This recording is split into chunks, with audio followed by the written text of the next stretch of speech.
Assalamu alaikum, 9th class. Today we are going to discuss chapter number 12, that is about theorems. अच्छा, आज हम लोग जो हैं वो चैप्टर नंबर 12 पढ़ने जा रहे हैं, ठीक है। और इसमें हम जो डिस्कस करेंगे वो है थ्योरम्स।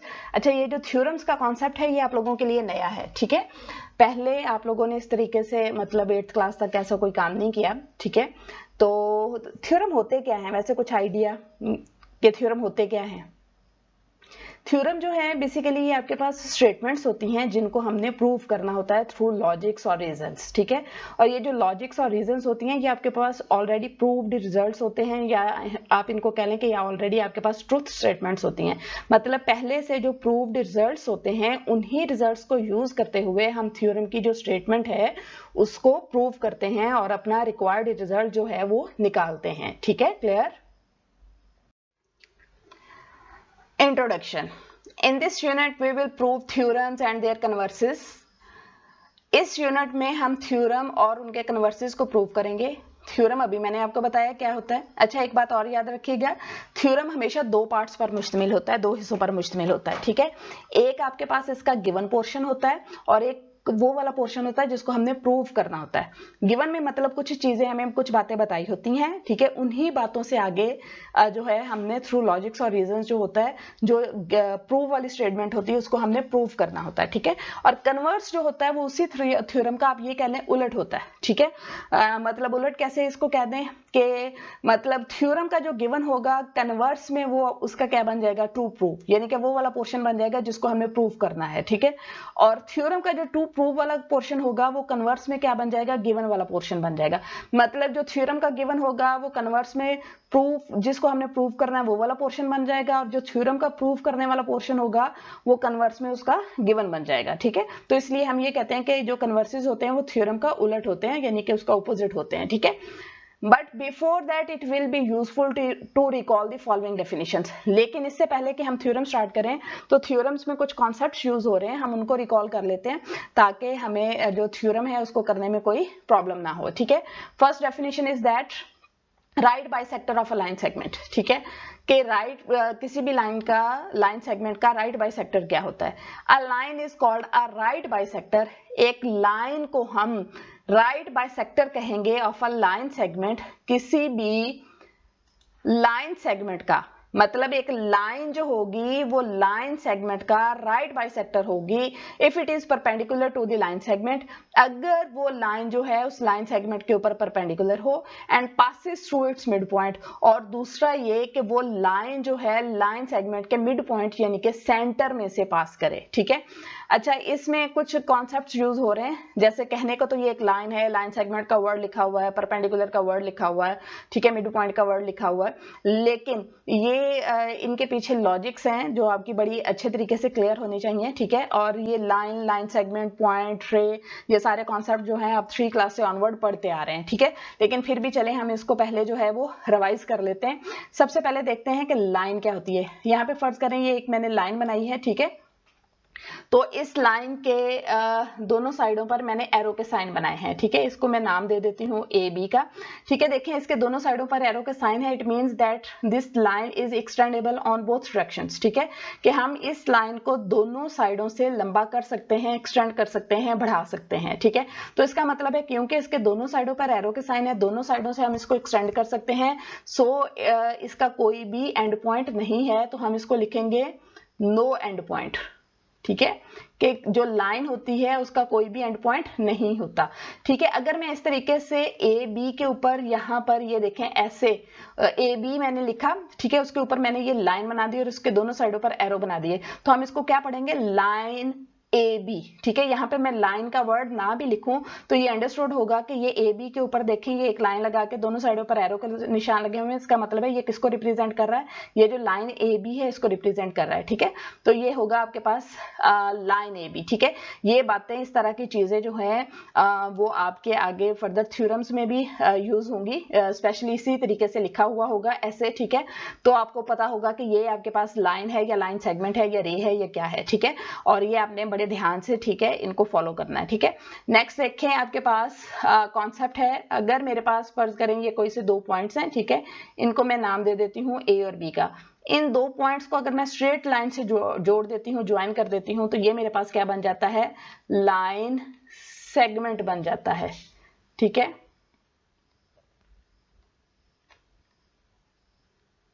लाइन सेगमेंट बन जाता है। ठीक है, तो लाइन सेगमेंट जो होता है वो आपके पास दो पॉइंट्स के दरमियान का जो शॉर्टेस्ट डिस्टेंस होता है, जिसको हम एक स्ट्रेट लाइन से ज्वाइन करते हैं, वो लाइन सेगमेंट होता है। ठीक है, और क्योंकि ये फिक्स डिस्टेंस होता है, यानी कि ये दो पॉइंट्स है मैंने एक फिक्स डिस्टेंस पे लिए थे। ठीक है, तो इसलिए जो है इसका जो है कोई भी हम दोनों साइडों से इसको एक्सटेंड नहीं कर सकते। तो इसका मतलब है कि जब हम इसको दोनों साइडों से एक्सटेंड नहीं कर सकते, तो ये भी इसका एंड पॉइंट है, ये भी एक एंड पॉइंट है। एंड पॉइंट का मतलब है कि इन पॉइंट से हम आगे या पीछे इनको एक्सटेंड नहीं कर सकते। सो इट मींस दैट जो लाइन सेगमेंट है इसके आपके पास टू एंड पॉइंट्स हैं। ठीक है, जो लाइन सेगमेंट है उसके आपके पास कितने एंड पॉइंट्स हैं, टू एंड पॉइंट्स हैं। लाइन का कोई एंड पॉइंट नहीं होता है, इसको दोनों साइडों से एक्सटेंड कर सकते हैं, और जो लाइन सेगमेंट होती है इसके दो एंड पॉइंट्स होते हैं। ठीक है, और अगर मैं इस तरीके से लिखूं ए बी, ठीक है, और इसके ऊपर ये लाइन लगा दूं, ठीक है, इट मींस दैट ये आपके पास लाइन सेगमेंट ए बी है, चाहे मैं इसके साथ लाइन सेगमेंट का वर्ड लिखूं, ठीक है, ना या ना लिखूं, तो ये अंडरस्टूड। अगर मैंने इस तरीके से भी ए बी लिख दिया तो ये अंडरस्टूड होगा कि ये आपके पास क्या लिखा हुआ है, लाइन सेगमेंट ए बी लिखा हुआ है। ठीक है, अच्छा, पॉइंट का कॉन्सेप्ट भी मैं आपको दे दूं, क्योंकि यहाँ पे देखे मैंने वरना पॉइंट जो होता है वो सिर्फ हम ऐसे डॉट से रिप्रेजेंट करते हैं, ये जितने भी मैंने यूं डॉट लगाए हैं। ठीक है, यहाँ मैंने थोड़ा सा प्रोमिनेंट करने के लिए इसको ऐसे गोल सर्कल सा बना दिया, हालांकि जो पॉइंट होता है उसकी ना तो लेंथ होती है और ना ही कोई विड्थ होती है, ये ऐसे बस एक डॉट होते हैं। ठीक है, जो पॉइंट्स को रिप्रेजेंट करते हैं। ठीक है, और points are used to indicate the location और पोजीशन। ठीक है, जैसे ये इस जगह पे पड़ा हुआ है, इस जगह पे पड़ा हुआ है, इस जगह पे पड़ा हुआ है, ये यहाँ पड़ा हुआ है, तो ये इसकी पोजीशन ये है, इसकी पोजीशन ये है, ये इसकी लोकेशन ये है।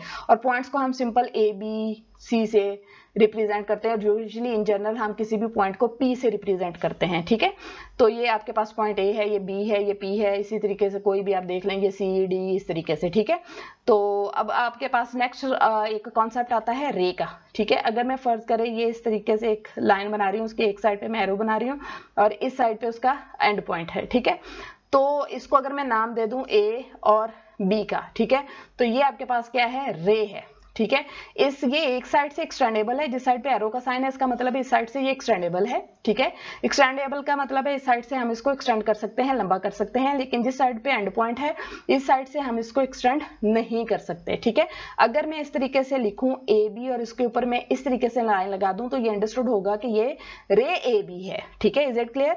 ये आपके पास जो है ये वाला, ठीक है, ये लाइन ए बी है, ये आपके पास लाइन सेगमेंट ए बी है, और ये आपके पास रे ए बी है। ठीक है, क्लियर? और फर्दर भी आपको एक बात पता है कि जो एंगल्स बनते हैं वो किससे मिलके बनते हैं, टू लाइन से मिलके बनते हैं, टू लाइन सेगमेंट से मिलके बनते हैं, या टू रेज से मिलके बनते हैं। तो बेसिकली जो एंगल्स हैं वो आपके पास टू रेज हो ना, अगर हमारे पास इस तरीके से, और उनको हम जोड़ें, उनके एंड पॉइंट्स को, इस रे का भी और इस रे का भी एंड पॉइंट हम एक ही जगह पर एक कॉमन पॉइंट पर जोड़ दें। ठीक है, जैसे ये वाला पॉइंट है आपके पास। ठीक है, तो ये आपके पास क्या कहलाता है, इसका वर्टेक्स कहलाता है। ठीक है, हम इसको क्या कहेंगे, वर्टेक्स। ठीक है, तो ये जो आपके पास इसका कॉमन एंड पॉइंट होगा ये क्या कहलाएगा, वर्टेक्स कहलाएगा। ठीक है, तो आपके पास इसका मतलब है अगर हम टू रेज को जोड़ दें, उनके एंड पॉइंट्स को एक कॉमन पॉइंट पर जोड़ दें, तो वो आपके पास टू रेज, जो रेज होती हैं वो क्या बनाती हैं, वर्टेक्स बनाती हैं। ठीक है, क्लियर? अच्छा जी, नेक्स्ट आ जाए अब हम इस पूरी अपनी जो है डेफिनेशन की तरफ। ये कॉन्सेप्ट थे जो थोड़े से मैंने आपको क्लियर करने थे। अब आपको यहाँ पे बड़े इजीली पता चल गया होगा कि जहाँ उसने लाइन की बात की है, लाइन सेगमेंट की बात की है। ठीक है, तो ये क्या होंगे। ठीक है, अच्छा, अब आ जाए, सबसे पहले उसने कहा कि line is called a right bisector, यानी कि जो लाइन होगी उस लाइन को हम राइट बाइसेक्टर कहेंगे, और वो राइट बाइसेक्टर होगा किसका, लाइन सेगमेंट का। इसका मतलब है सबसे पहले तो हमारे पास एक लाइन सेगमेंट होना चाहिए। ठीक है, ये मेरे पास एक लाइन सेगमेंट है। ठीक है, इस लाइन सेगमेंट का नाम मैंने रख दिया ए बी। ठीक है, अब मैंने, अच्छा, यहाँ पे हमने पढ़ा था ना कि and passes through its mid point, और वो उसके मिड पॉइंट में से पास कर रहा है। मिड पॉइंट का क्या मतलब है कि जो है वो उसका सेंटर पॉइंट। ठीक है, तो आपके पास ये इसका सेंटर पॉइंट है। ठीक है, तो इसको हम कहेंगे, इसका मिड पॉइंट कहेंगे। वो कहता है कि अगर हम एक लाइन लें, ठीक है, जैसे ये एक मैंने लाइन ले ली और इस लाइन का मैंने नाम रख दिया एल एम। ठीक है। अच्छा ये लाइन है क्योंकि देखिए इसके दोनों साइडों पर एरो का साइन है, ठीक है। तो ये लाइन मैंने ले ली LM, ठीक है, और ये लाइन जो है वो उस मिड पॉइंट में से यानी कि उस सेंटर पॉइंट में से पास कर रही है, ठीक है। अच्छा अब आपसे मैं ये कहूं कि एक ये लाइन है और ये इसका सेंटर पॉइंट है, तो इसमें से अगर हम एक लाइन पास करें तो ये दोनों पार्ट्स जो होंगे ये इक्वल होंगे, ये वाला भी और ये वाला भी, क्योंकि ये इसका दरमियान है ना, सेंटर है, ठीक है। तो सेंटर से लेके बी तक का डिस्टेंस और सेंटर से लेके ए तक का डिस्टेंस जो होगा वो सेम होगा, ठीक है। तो ये जो आपके पास रेड लाइंस हैं ये शो कर रही हैं कि सेंटर से लेके ए का डिस्टेंस और सेंटर से लेके बी तक का डिस्टेंस जो है वो क्या है, सेम है, ठीक है। तो ये सेम क्यों है मैं दोबारा बता दूं, क्योंकि ये जो लाइन सेगमेंट LM है ये उसके सेंटर पॉइंट में से यानी कि मिड पॉइंट में से पास कर रही है, ठीक है। तो किसी भी लाइन के अगर हम सेंटर में से लाइन पास करेंगे तो जाहिर है वो उसको दो इक्वल पार्ट्स में डिवाइड करेगी ना। यहां पर हमने एक वर्ड पढ़ा था राइट बाइसेक्टर। बाइसेक्टर का क्या मतलब होता है? बाइसेक्टर का मतलब होता है to cut into two equal parts, के दो इक्वल पार्ट्स में कट करना, ठीक है। तो इसका मतलब है, अब ये देखें, ये जो आपके पास पहली कंडीशन तो पूरी हो गई कि ये जो लाइन LM है इसने लाइन सेगमेंट AB को एक तो मिड पॉइंट में से पास किया, जब मिड पॉइंट में से पास किया तो इसका मतलब है इसने उसको दो इक्वल पार्ट्स में डिवाइड कर दिया, ठीक है। And it is perpendicular to the line segment, और ये जो लाइन LM है ये लाइन सेगमेंट AB के ऊपर परपेंडिकुलर भी होनी चाहिए। अच्छा परपेंडिकुलर का क्या मतलब है? परपेंडिकुलर का मतलब होता है कि ये दोनों आपस में एक दूसरे के साथ 90 का एंगल बनाएं, ठीक है। जैसे ये वाला साइन होता है ये किसको शो कर रहा है कि इसके दरमियान में और इस लाइन के दरमियान में क्या एंगल है, 90 का एंगल है, ठीक है। तो इसका मतलब है अगर दो लाइंस एक दूसरे को कट कर रही हैं और कट इस तरीके से कर रही हैं कि उनके दरमियान में 90 का एंगल बन रहा है, इट मींस दैट वो दोनों लाइनें क्या है, परपेंडिकुलर हैं एक दूसरे के ऊपर, ठीक है। तो यहाँ पे अब ये देख लें ये भी हो गया, ठीक है। पर 90 का एंगल बनाती हैं तो आपको पता है कि 90 के एंगल को हम क्या कहते हैं, राइट एंगल कहते हैं, ठीक है। तो इसका मतलब क्या हुआ कि अब ये जो लाइन LM है ये राइट बाइसेक्टर है, ठीक है।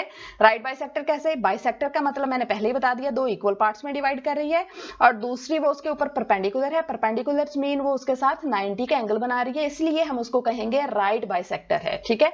Of a line segment if it is perpendicular to the line segment and passes through its mid point, ठीक है। अब ये दोनों कंडीशंस पूरी हो गई कि एक आपके पास लाइन सेगमेंट है, दोबारा से रिवाइज कर लेते हैं कि एक लाइन सेगमेंट है AB और एक आपके पास लाइन है LM। वो जो लाइन LM है वो उसके मिड पॉइंट सेंटर में से पास कर रही है और सेंटर में से पास करते हुए वो उसको बाइसेक्ट कर रही है, यानी कि दो इक्वल पार्ट्स में डिवाइड कर रही है, ठीक है।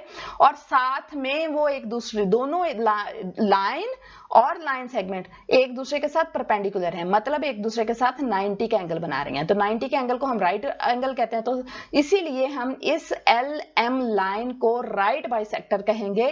किसका? नेक्स्ट इज नंबर 2 डेफिनेशन है बाइसेक्टर ऑफ एन एंगल। पहले हमने एक लाइन सेगमेंट का बाइसेक्टर फाइंड किया था, राइट बाइसेक्टर फाइंड किया था, ठीक है। अब हम एंगल का बाइसेक्टर फाइंड करेंगे, ठीक है। अच्छा मैंने आपको पहले भी बताया, पिछली आपके पास जो स्लाइड है उसमें मैंने आपको बताया था कि ये जो एंगल होता है ये बेसिकली दो रेज से मिलकर बनता है। जैसे देखें BC और BA, ठीक है, ये दो रेज थी, इनको जब मैंने इनके एंड पॉइंट्स को जिस पॉइंट पे जोड़ा, ये जो पॉइंट B है, ठीक है, ये B वाला, तो ये इसका क्या बन जाता है, वर्टेक्स बन जाता है, जहां पे इन दोनों रेज के जो एंड पॉइंट है वो एक कॉमन पॉइंट में मीट करते हैं, तो वो इसका क्या कहलाता है, वर्टेक्स कहलाता है। और ये जो है ये जो साइन है ये शो करता है कि ये इन दोनों के दरमियान में कोई ना कोई एंगल बन रहा है, ठीक है। That is the sign of angle, ठीक है, आपके पास के ये एंगल है इनके दरमियान में, ठीक है। इसका मतलब है ये हमने BC और AB इन दो रेज को जोड़ा तो ये हमारे पास एंगल बन गया, ठीक है।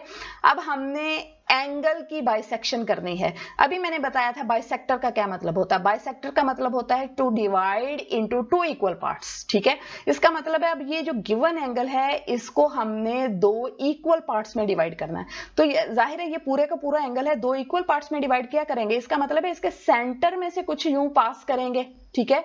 तो सेंटर में से अगर हम पास करेंगे कोई लाइन, ठीक है, तो वो ही इस एंगल को दो इक्वल पार्ट्स में डिवाइड करेगी। अच्छा तो याद रखें क्योंकि ये जो एंगल्स हैं ये दोनों आपके पास किससे मिलके बनते हैं, रेज से मिलके बनते हैं, तो रे ही हम इसको इसकी एक लेंगे, ठीक है, जो इसके सेंटर में से पास करेगी, और वो रे जो है अगर वो सेंटर में से पास करती है और इस एंगल को दो इक्वल पार्ट्स में डिवाइड करती है तो वो रे क्या कहलाएगी, बाइसेक्टर ऑफ एन एंगल। ठीक है, अब जरा हम इसकी डेफिनेशन पढ़ लेते हैं। अ रे बीपी, एक रे है हमारे पास BP, is called the bisector of angle ABC. ठीक है, और तो वो कहता है कि इस रे को, बीपी रे को हम क्या कहेंगे, बाइसेक्टर कहेंगे, किसका, एंगल एबीसी का।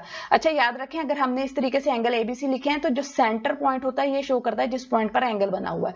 देखें यहाँ बी पॉइंट पर एंगल बन रहा है ना, तो हमने इसको सेंटर में रखना है एंगल लिखते हुए, तो ए बी सी, तो पता होगा कि यहाँ सेंटर पॉइंट पे एंगल बन रहा है। ठीक है, अच्छा वो कहता है कि ये जो बीपी रे है हमारे पास, यहाँ पे बीपी बी नजर आ रहा है, पी तो कहीं नजर नहीं आ रहा। इसका मतलब है कि वो कहता है कि if P is a point in the interior of the angle, interior का क्या मतलब होता है, किसी भी एंगल के अंदर। वो कहता है कि अगर हम किसी भी एंगल के अंदर एक पॉइंट पी ले लें, जैसे ये एक मैंने पॉइंट पी ले लिया, एंगल के अंदर ले लिया ना, ठीक है। अच्छा अब आप पूछेंगे या आपके जहन में आएगा कि ये पॉइंट पी हमने कैसे लेना है, क्योंकि हमने क्या लेना है, बाइसेक्टर लेना है। बाइसेक्टर का क्या मतलब होता है, दो इक्वल पार्ट्स में डिवाइड करना। तो इसका मतलब है कि ये हमने पॉइंट पी, इंटीरियर का मतलब होता है उसके अंदर, एंगल के अंदर हमने पॉइंट लेना है, तो हम अंदर ऐसे लेंगे कि वो सेंटर में हो, क्योंकि सेंटर में से ही पास करेगा तो वो उसको दो इक्वल पार्ट्स में डिवाइड करेगा ना, ठीक है ना। तो इसका मतलब है in the interior of the angle and measurement angle A B P. अब आप देखें, आपके पास मैं बी को पी से ज्वाइन कर देती हूँ, ये भी मेरे पास एक क्या है, बीपी भी क्या बन गई, अब ये देखें रे बन गई, क्योंकि ये देखें एरो का साइन है ना, तो बीपी क्या होगी, रे हो गई। अब इस बीपी रे को हम bisector of angle A B C, इस पूरे एंगल ए बी सी का इस रे को हम बाइसेक्टर कहेंगे अगर वो इस एंगल, कौन कौन से दो एंगल बन गए हैं, अब देखें ना, ये इस रे ने इस पूरे एंगल को दो एंगल्स में डिवाइड कर दिया। ठीक है, कौन कौन से वाला, एक ये वाला और एक ये वाला, इन दो एंगल्स में डिवाइड कर दिया। पहले ये पूरा एक ही एंगल था, लेकिन ये जो बीपी रे है इसने इसको दो एंगल्स में डिवाइड कर दिया। ठीक है, तो वो कहता है measurement angle A B P कौन सा एंगल बन रहा है, ये वाला ए बी पी, ये वाला एंगल, ठीक है, is equal to measurement angle P B C, ये वाला एंगल। ठीक है, वो कहता है कि अगर ये जो रे बीपी है इस पूरे एंगल को दो इक्वल पार्ट्स में डिवाइड कर देती है, ठीक है, यानी कि ये जो दो एंगल बन जाते हैं ये दोनों क्या हैं, इक्वल हैं, दो इक्वल पार्ट्स में डिवाइड कर देती है, इट मींस दैट ये जो रे बीपी है is the bisector of an angle, तो वो उस एंगल ए बी सी का क्या होगी, बाइसेक्टर होगी। क्लियर। अब ये डेफिनेशंस आप लोगों ने जहन में रखनी है, क्योंकि पूरा थ्योरम जो है नेक्स्ट वाला, अभी हम जो पहला थ्योरम करने लगे हैं वो सारा इन्हीं पे बेस कर रहा है। ठीक है, नेक्स्ट इज थ्योरम 12.1.1। ठीक है, अब हमने जो थ्योरम है वो पहला थ्योरम स्टार्ट करें 12.1.1। थ्योरम की स्टेटमेंट है, any point on the right bisector of a line segment is equidistant from its end points। ठीक है, वो कहता है कि अगर हम कोई भी पॉइंट लें on the right bisector of a line segment, यानी कि एक लाइन सेगमेंट है हमारे पास, उसका एक क्या है, राइट बाइसेक्टर है। अभी हमने ये डेफिनेशन पढ़ी थी, राइट बाइसेक्टर क्या होता है, यानी कि एक लाइन सेगमेंट लें, उसके ऊपर एक लाइन लें, ठीक है, तो वो लाइन जो होगी वो लाइन सेगमेंट ए बी का राइट बाइसेक्टर होगी अगर एक तो वो उसके सेंटर में से पास करे और साथ में वो उसके साथ क्या हो, परपेंडिकुलर हो, यानी कि 90 का एंगल बना रही हो। ठीक है, इज इक्विडिस्टेंट, इक्विडिस्टेंट का मतलब है एक जैसा डिस्टेंस होना या एक जैसा फासला होना फ्रॉम इट्स एंड पॉइंट्स। किसके एंड पॉइंट्स, लाइन सेगमेंट के एंड पॉइंट्स। आपको पता है ना, ये लाइन सेगमेंट है ए बी और ये ए और बी इसके क्या है, एंड पॉइंट्स हैं।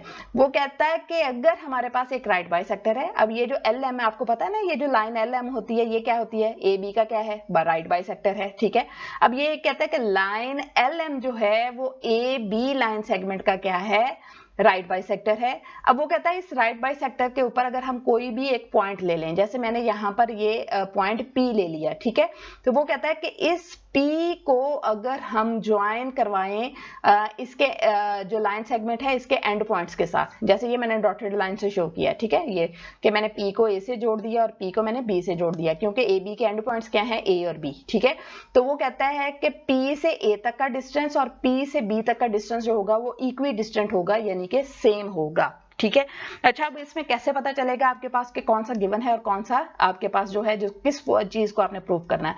अब ये देखें इसकी स्टेटमेंट में, any point on the right bisector of a line segment is जो इज से पहले वाला पोर्शन है सारे का सारा वो हमारे पास गिवन है, ठीक है। Is equi distant from its and points, तो जो इज के बाद वाला पोर्शन है इसको हमने प्रूव करना है। मतलब इज के पहले वाले पोर्शन में हमें क्या पता है, any point on the right bisector of a line segment. मतलब क्या पता है हमें कि हमारे पास एक है लाइन बाइसेगमेंट है, आपके पास ए बी, ठीक है, लाइन सेगमेंट है, ठीक है, और उसके ऊपर एक हमारे पास लाइन है एल एम जो क्या है राइट बाइसेक्टर है, उस राइट बाइसेक्टर के ऊपर एक पॉइंट है पी। ये हमारे पास यहां तक क्या है, गिवन है। नेक्स्ट वो ये कहता है कि आपने प्रूव क्या करना है, is equi distant from its and points, कि ये पॉइंट पी जो है ये आपके पास जो लाइन सेगमेंट के एंड पॉइंट्स हैं ए और बी, उनके साथ इनका डिस्टेंस इक्वल है, ठीक है। तो इसका मतलब ये हुआ कि ये देखें कि P से लेके A तक और P से लेके B तक मेरे पास लाइंस नहीं थी, ये मैंने डॉटेड लाइंस खुद से ड्रॉ की, ठीक है। जो चीज हम खुद से ड्रॉ करेंगे वो कंस्ट्रक्शन में आएगी और इसको हम डॉटेड लाइन से शो करेंगे, ठीक है। तो इसका मतलब है कि ये चीज हमने प्रूव करनी है कि P से लेके A का डिस्टेंस और P से लेके B तक का डिस्टेंस जो है वो हमारे पास क्या है, सेम है, ठीक है, क्लियर। और ये स्टेटमेंट, अच्छा मैं यहाँ पे एक और बात भी क्लियर करती चलूं, ये स्टेटमेंट आपको एज इट इज आएगी, ठीक है। अब ये स्टेटमेंट आपको याद होनी चाहिए और साथ में ये भी पता होना चाहिए ये थ्योरम कौन सा है, और ये डायग्राम बड़ी इंपॉर्टेंट है, ठीक है। थ्योरम आपका जब चेक होता है तो सबसे पहले डायग्राम देखी जाती है। अगर आपकी डायग्राम ठीक नहीं है ना, तो आपने पूरा थ्योरम ठीक भी लिखा होगा तो आपको कोई नंबर नहीं मिलेगा अगर आपकी डायग्राम गलत है तो, ठीक है। तो इसलिए आपको पता होना चाहिए बड़े अच्छे तरीके से कि कौन सा थ्योरम है, क्या उसकी स्टेटमेंट है और उसकी क्या डायग्राम बनेगी, ठीक है, क्लियर। चलें जी, अब हम इसका प्रूव करते हैं जी। अब हमने इस थ्योरम को प्रूव करना है। अच्छा याद रखें, थ्योरम प्रूव करने के लिए सबसे पहले तो उसकी डायग्राम बनाई जाती है, ठीक है।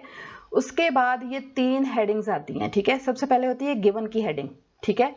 गिवन में वो चीज लिखनी है जो स्टेटमेंट में हमें पता है, ठीक है, जो स्टेटमेंट से हमें पता चली कि ये जो चीजें हैं या ये बातें हमें पता है, ठीक है।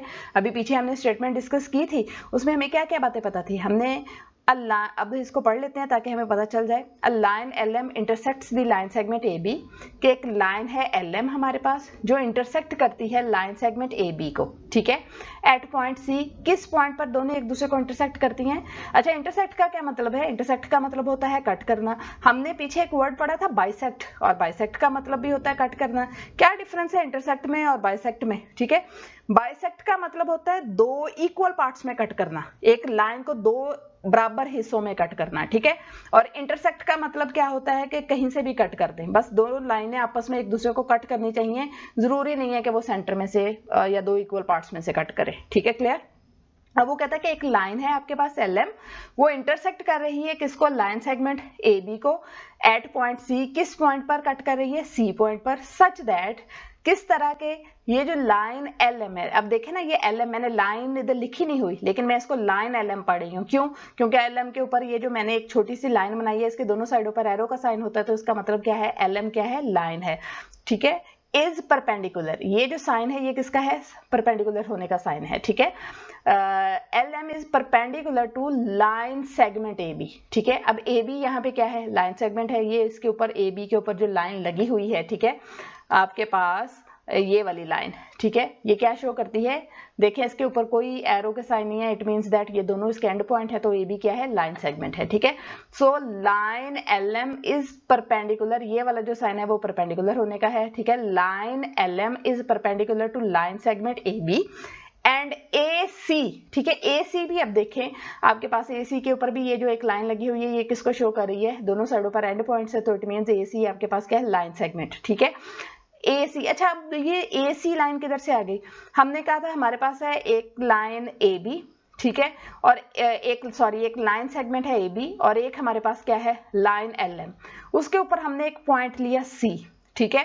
तो ये जो एल एम और ए बी है ये दोनों एक दूसरे के ऊपर क्या है, परपेंडिकुलर है। परपेंडिकुलर मीन दोनों एक दूसरे के साथ, एक तो एक दूसरे को इंटरसेक्ट कर रहे हैं और दोनों एक दूसरे के साथ क्या बना रहे हैं, 90 का एंगल बना रहे हैं, ठीक है। और ठीक है, और वो कहता है कि ये जो हमारे पास ये जो लाइन सेगमेंट ए बी है इसके एंड पॉइंट्स क्या है, ए और बी, ठीक है। तो वो कहता है कि अगर हम उस पॉइंट सी का ए से डिस्टेंस लेना तो वो क्या बन जाती है, लाइन सेगमेंट ए सी बन जाती है। और उस पॉइंट सी का अगर हम बी से डिस्टेंस लेना तो वो आपके पास लाइन सेगमेंट बी सी बन जाती है। तो वो कहता है ए से सी तक का डिस्टेंस और बी से सी तक का डिस्टेंस जो है वो सेम है। इसका मतलब है ए बी तो थी लाइन सेगमेंट, ठीक है, और उसके ऊपर हमने एक पॉइंट लिया था सी लाइन सेगमेंट के ऊपर।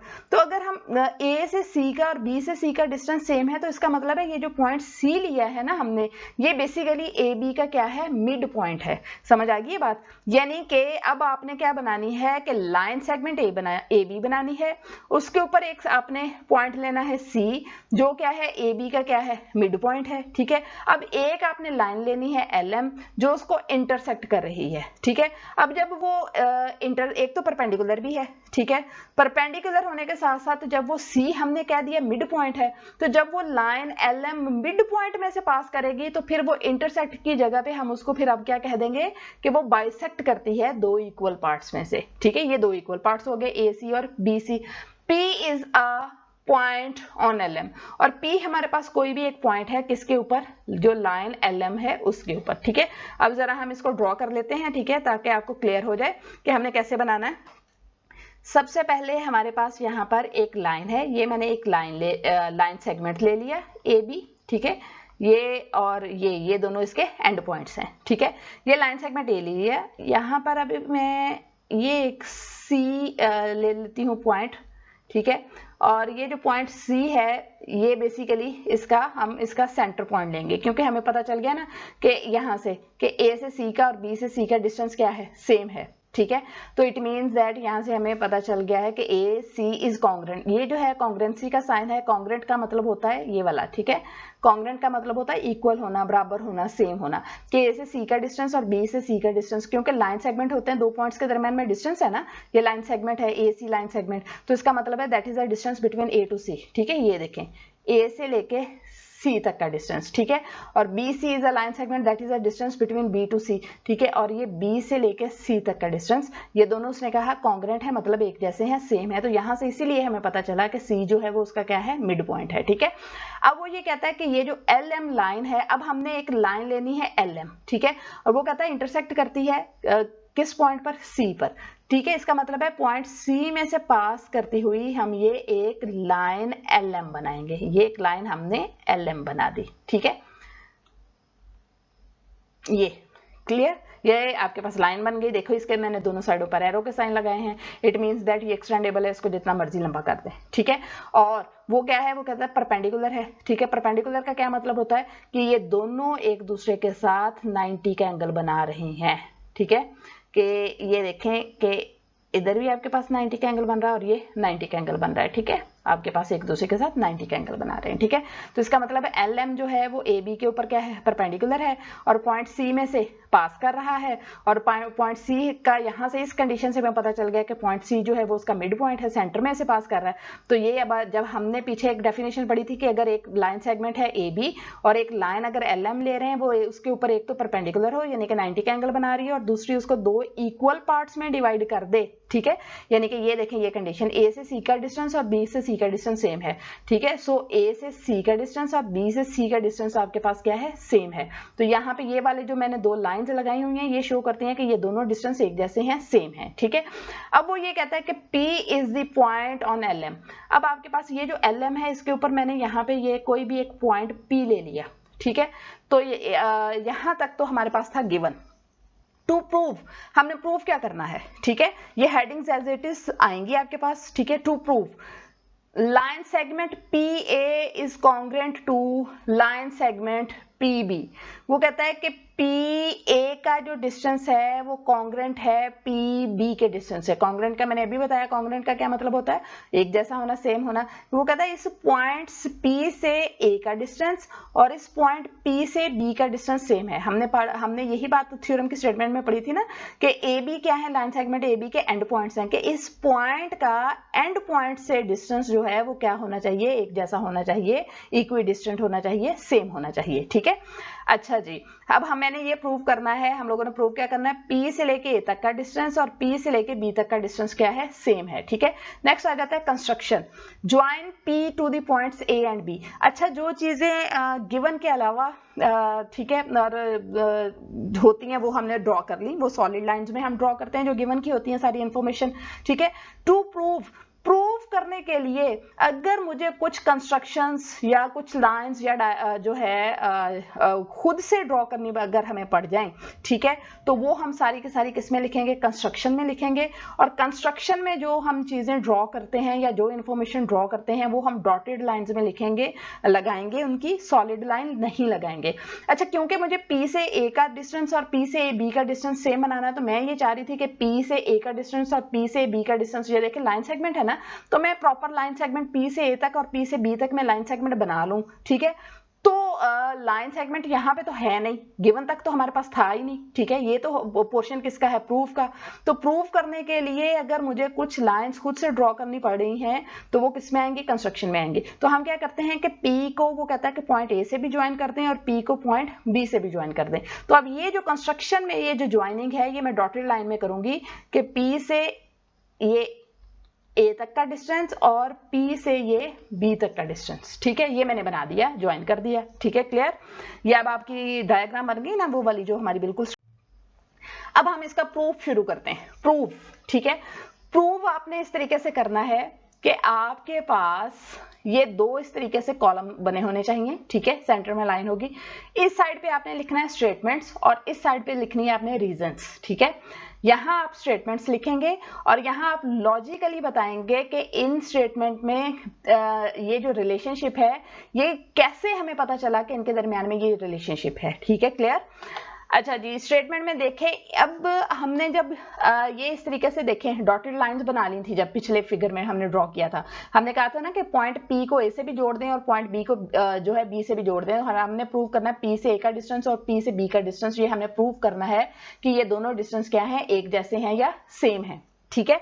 अच्छा, अब देखें जरा, ये आपके पास ट्राइंगल नहीं बन गई, ठीक है, और ट्रायंगल बनी भी कितनी है, ये आपके पास एक तो ये वाली ट्रायंगल है और एक ये ट्रायंगल है, तो इसका मतलब है ये दो ट्रायंगल्स बनी हुई हैं, ठीक है।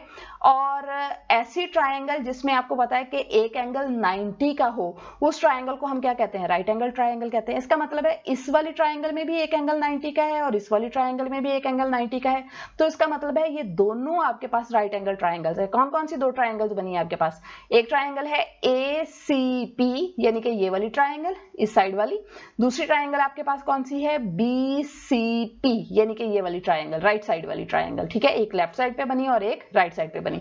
जो लेफ्ट साइड वाली है वो है ACP और जो राइट साइड पे है वो है BCP। अच्छा, अब ये हमारे पास डॉटेड लाइन लगने की वजह से ये दो राइट ट्रायंगल्स बन गई हैं, ठीक है। अब हमने इन दोनों राइट एंगल ट्रायंगल्स के दरमियान में कोई ना कोई रिलेशनशिप फाइंड करना है। तो देखते हैं हमारे पास क्या है, in triangle ACP corresponding to triangle BCP, यानी कि हमने इन दोनों ट्रायंगल्स ACP और BCP, इन दोनों ट्रायंगल्स के दरमियान में करस्पॉन्डेंस फाइंड करनी है। अच्छा, करस्पॉन्डेंस क्या होती है, ये भी कॉन्सेप्ट आप लोगों के लिए नया है, ठीक है। करस्पॉन्डेंस क्या होती है कि हमारे, आपको पता है कि एक ट्रायंगल जो होती है ना, बेसिकली उसके कितने एलिमेंट्स होते हैं, ठीक है, या आप उसकी जो एलिमेंट्स की बात करें तो अगर हम कहते हैं कि एक ट्रायंगल की 3 साइड्स होती हैं, 3 साइड्स होती हैं आपके पास और 3 एंगल्स होते हैं, तो बेसिकली आपके पास एक ट्रायंगल के जो कंपोनेंट्स कह लें या एलिमेंट्स कह लें वो 6 बनते हैं, यानी कि 3 उसके एंगल्स होते हैं और 3 उसकी क्या होती हैं, साइड्स होती हैं। 3 एंगल्स एंड 3 साइड, 6 कंपोनेंट्स होते हैं एक ट्रायंगल में, ठीक है, कि अगर कंपोनेंट्स की बात करें, ठीक है। तो इसका मतलब ये हुआ, करस्पॉन्डेंस क्या होता है कि हमने एक ट्रायंगल की एक साइड जो है देखनी है कि दूसरी ट्रायंगल की उसके जो करस्पॉन्डिंग साइड है उन दोनों में क्या रिजेम्बलेंस है, क्या वो दोनों एक जैसी हैं, सेम है कि नहीं है, ठीक है, ये करस्पॉन्डिंग साइड्स होती हैं, ठीक है। तो जैसे मतलब अब आप दो ट्रायंगल्स के दरमियान में हम करस्पॉन्डेंस फाइंड कर रहे हैं, तो जाहिर है हमने ये प्रूव करना है, ये देखना है कि क्या इसकी ये जो ये वाली साइड है इसके करस्पॉन्डिंग ये वाली साइड बनती है, तो क्या इनमें क्या रिलेशनशिप है, तो इस वाली साइड और इस वाली साइड के दरमियान में क्या रिलेशनशिप है, और इस वाले एंगल के दरमियान में, यानी कि करस्पॉन्डिंग साइड्स और करस्पॉन्डिंग एंगल्स के दरमियान में क्या रिलेशनशिप है, ठीक है। हम लोगों ने बेसिकली ये करस्पॉन्डेंस फाइंड करनी है, ठीक है। तो दो अगर ट्रायंगल्स के दरमियान दरमियान में करस्पॉन्डेंस फाइंड कर रहे हैं तो उसके तीनों साइड्स एक दूसरे के करस्पॉन्डिंग होंगी, सेम साइड्स जो देखने में भी सिमिलर होंगी, एक जैसी होंगी शेप में भी, ठीक है। तो और एंगल्स, और तीनों एंगल्स जो एक सिमिलर होंगे, एक जैसे होंगे, देखने में भी एक जैसे होंगे, और तीनों एंगल्स के दरमियान में हमने सिमिलैरिटी फाइंड करनी है। अच्छा ये बात याद रखें, यहाँ पे मैं आपके साथ ये बात डिस्कस कर दूं और ये बात आप लोगों ने याद रखनी है। टोटल कितने एलिमेंट्स मैंने बताए कि एक ट्रायंगल के 6 हो गए, यानी कि 6 ही एक ट्रायंगल के हैं, 6 ही दूसरी ट्रायंगल के एलिमेंट्स हैं, ठीक है। हमने ये प्रूव करना है, अगर हमने ये बात प्रूव करनी हो कि ये दोनों ट्रायंगल्स बेसिकली एक जैसी हैं, ठीक है। फर्क क्या है, सिर्फ उनकी वो जो जो आपके पास आप ये कह लें कि उसका फेस जो है उनके डिफरेंट है, वो इस साइड पे बनी हुई है, वो इस साइड पे बनी हुई है, यानी कि ऑपोजिट साइड्स पे बनी हुई है, ठीक है। लेकिन मतलब हम बेसिकली हम ये प्रूव करते हैं कि वैसे देखने में वो सेम ही है, एक जैसी हैं, ठीक है।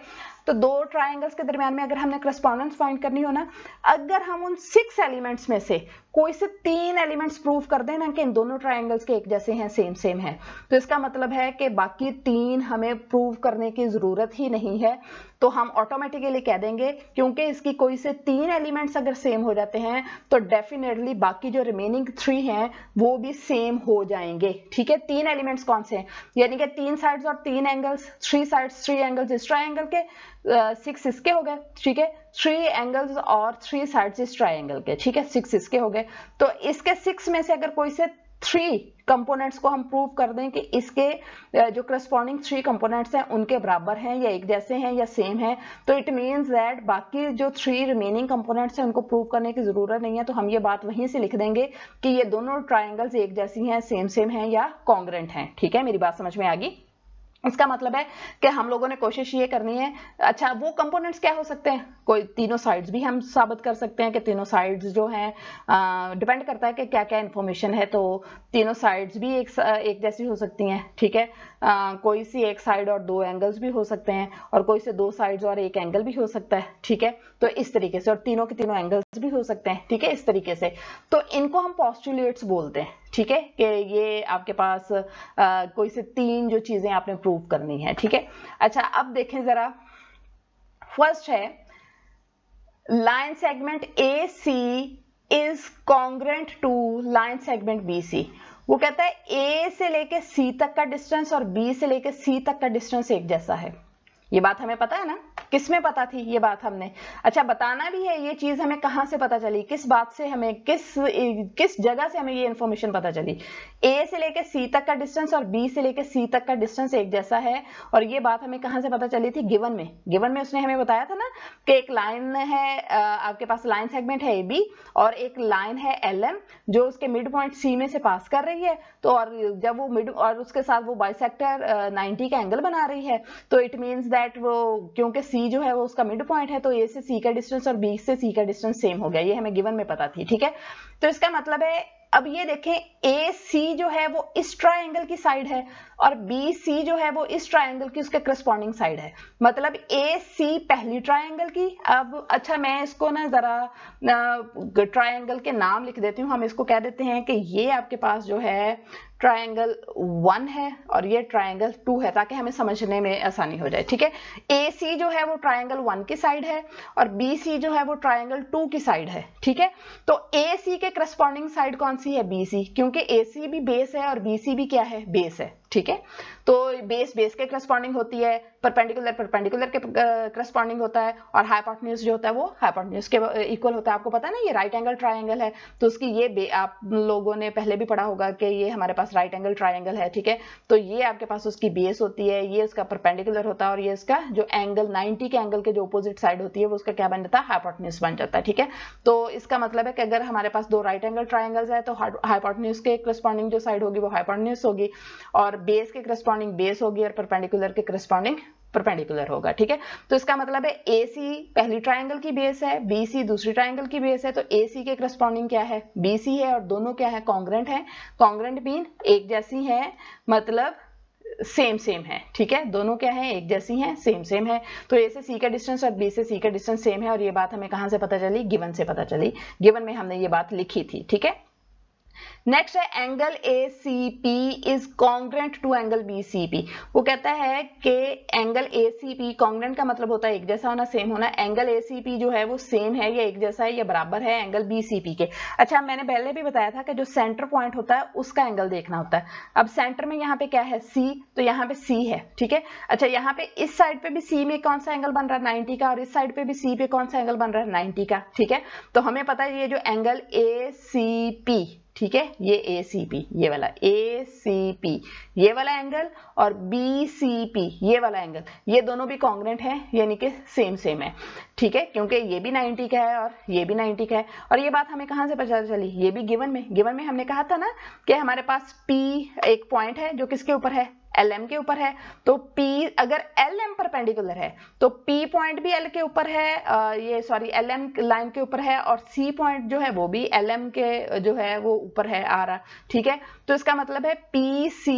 तो दो, अगर मैंने आपको बताया था ना कि जो दो पॉइंट्स अगर हम किसी लाइन के ऊपर दो पॉइंट्स ले लें तो वो उस लाइन सेगमेंट जो होता है वो उस लाइन का एक पोर्शन या पार्ट होता है। तो ये LM का एक पोर्शन या पार्ट बन गया PC, ठीक है। तो वो कहता है PC जो है ये वाला P से लेके C तक का distance is perpendicular to AB। वो परपेंडिकुलर है किसके ऊपर, लाइन सेगमेंट AB के ऊपर, क्योंकि वो उसके साथ क्या बना रहा है, 90 का एंगल बना रहा है, ठीक है। So that each angle at C is equal to 90 degree के C, क्योंकि वो C के ऊपर परपेंडिकुलर है, और परपेंडिकुलर होता ही कब है, जब वो उसके साथ दोनों लाइंस एक दूसरे के साथ क्या बनाए, 90 का एंगल बनाए, ठीक है। तो ये भी बात हमें गिवन में पता थी, ये सारी स्टेटमेंट हमने गिवन में लिखी हुई है, ठीक है। इसका मतलब है अब यहां पर हमने इन दोनों ट्रायंगल्स की दो चीजें एक जैसी कर दी, एक तो बेस उन दोनों की सेम सेम कर दी, और एक ये C पर बनने वाला दोनों एंगल, ये भी 90 का ये भी 90 का, यानी कि साइड्स हमने बेस और बेस को बेस के करस्पॉन्डिंग हमने कर दिया कि एक जैसी हैं दोनों, और C पे बनने वाले एंगल जो हैं ACP और BCP, ये हमने प्रूव कर दिए कि ये भी दोनों एंगल जो हैं एक जैसे हैं, 90 के हैं, ठीक है। नेक्स्ट वो कहता है कि line segment PC is congruent to line segment PC। अच्छा, अब ये जो ये इसकी देखिए, मैंने आपको कहा था कि ये क्योंकि राइट एंगल ट्रायंगल्स हैं तो ये नीचे वाली है, इसको हम बेस कह सकते हैं, AC बेस है, PC इसका क्या है, परपेंडिकुलर है, और PS इसका क्या है, हाइपोटेन्यूज है, ठीक है। तो इसका मतलब है इसी तरीके से BC जो है वो आपके पास इसकी बेस है, और PC इसका क्या बनता है, परपेंडिकुलर बनता है, और PB जो है वो इसका हाइपोटेन्यूज बनता है, ठीक है। अच्छा, अब देखें PC जो है वो कॉमन साइड है, वो PC साइड जो है वो ट्रायंगल 1 की भी है, और PC साइड जो है वो ट्रायंगल 2 की भी है, यानी कि PC साइड जो है वो ट्रायंगल 1 का भी परपेंडिकुलर बन रहा है, और PC साइड जो है वो ट्रायंगल 2 का भी परपेंडिकुलर बन रहा है। तो इसका मतलब है ये साइड इन दोनों में कॉमन है। जब दोनों में कॉमन है तो डेफिनेटली इसका मतलब है कि ये जो दूसरी वाली साइड है इनकी, ये तो ऑटोमेटिकली आपके पास क्या हो गई, एक जैसी होगी, है जो कॉमन, एक ही साइड है तो सेम ही है, तो ये तो ऑटोमेटिकली सेम होगी, ये क्या है, कॉमन हो गया। इसका मतलब ये हुआ हमने अब तीन एलिमेंट्स सेम सेम कर दिए, कौन कौन से, AC साइड और BC साइड, हमने कहा ये सेम है, एंगल ये वाला C के ऊपर, ACP एंगल जो है वो BC एंगल के ऊपर है, एक ये साइड और ये साइड, इन दोनों साइडों को बराबर कर दिया, इस एंगल को और इस एंगल को बराबर कर दिया, और एक ये दूसरी वाली साइड को बराबर कर दिया, ठीक है। तो मतलब अब हमने तीन एलिमेंट्स प्रूव कर दिए कि इसके तीन एलिमेंट्स सेम है, ठीक है। कौन कौन से, दो साइड्स, एक ये वाली साइड और एक ये वाली साइड। चलेंगे मैं साइड्स जरा मेंशन करती हूँ आपको ताकि थोड़ी क्लियर हो जाए, ठीक है। हमने मतलब एक ये वाली साइड प्रूव कर दी, और ये वाली कॉमन साइड प्रूव कर दी, और ये वाला एंगल प्रूव कर दिया, ठीक है। तो इसका मतलब क्या हुआ कि मैंने कहा था ना अभी आपको कि टोटल 6 एलिमेंट्स होते हैं, उन 6 में से कोई से 3 भी अगर हम दोनों ट्रायंगल के करस्पॉन्डिंग ट्रायंगल्स के प्रूव कर देना कि ये इनके ये साइड्स या ये एंगल सेम सेम है, तो हम ये बात कह देंगे कि बाकी बचे हैं वो हमें प्रूव करने की जरूरत नहीं है, तो हम ये कह देंगे कि ये दोनों ट्रायंगल्स क्या हैं, सेम सेम है, एक जैसी हैं। तो it means that triangle ACP यानी कि जो हमके पास ट्रायंगल 1 है, ठीक है, और ट्रायंगल BCP यानी कि जो ट्रायंगल 2 है, ये दोनों क्या है, कॉन्ग्रेंट हैं। कॉन्ग्रेंट मीन आपके पास, कॉन्ग्रेंट का मतलब है एक जैसी या सेम सेम हो गई, ठीक है। तो क्यों, किस रीजन से, side angle side postulate, SAS postulate, इसको क्या मतलब क्या कहते हैं, साइड एंगल साइड पोस्टुलेट, यानी कि हमने दो साइड्स प्रूव कर दी कि इन दोनों ट्राइंगल्स के दो साइड सेम है और इनके दरमियान का जो एंगल है वो भी सेम है। जैसे ये वाली एक साइड और ये वाली एक साइड, ये दो एक साइड हो गई, एक ये वाली साइड इन दोनों में कॉमन थी ये वाली, और एक इनके दरमियान का एंगल, ये जो 90 का एंगल है इन दोनों के दरमियान बन रहा है ना, तो इन दोनों के दरमियान का एंगल, तो इसको हम क्या कहेंगे, side angle side, side angle side. तो साइड एंगल साइड पोस्टुलेट से हमने प्रूव कर दिया कि ये दोनों ट्रायंगल्स जो हैं वो क्या हैं, आपके पास एक जैसी हैं। देखें ना, ये तीन हमने आपके पास चीजें ही सिर्फ प्रूव की थी, दो साइड्स और उनके दरमियान का एंगल, ठीक है। तो ये आपके पास इस पोस्टुलेट से हमें ये बात पता चल गई कि ये दोनों ट्रायंगल्स क्या हैं, सेम सेम है। अच्छा, जब ये दोनों ट्रायंगल्स सेम सेम हो गई तो इसका मतलब है जो बाकी पीछे बचे एंगल्स, ठीक है, अब उनको भी डिस्कस कर लेते हैं। जो बाकी पीछे बचे एंगल्स और या बाकी पीछे बची साइड्स वो भी सेम सेम है, ठीक है। इसका मतलब ये हुआ हमें कंसर्न था किससे, ये जो पी बी और पी ए है, ये इन दोनों ट्राइंगल्स की, राइट ट्राइंगल्स की, ट्राइंगल 1 और ट्राइंगल 2 के पी ए जो है वो ट्राइंगल 1 का हाइपोटेन्यूज बनता है और पी बी जो है वो ट्राइंगल 2 का हाइपोटेन्यूज बनता है। और हमने प्रूफ साबित ये करना था पी से लेके ए तक का डिस्टेंस और पी से लेके बी तक का डिस्टेंस सेम है, ठीक है।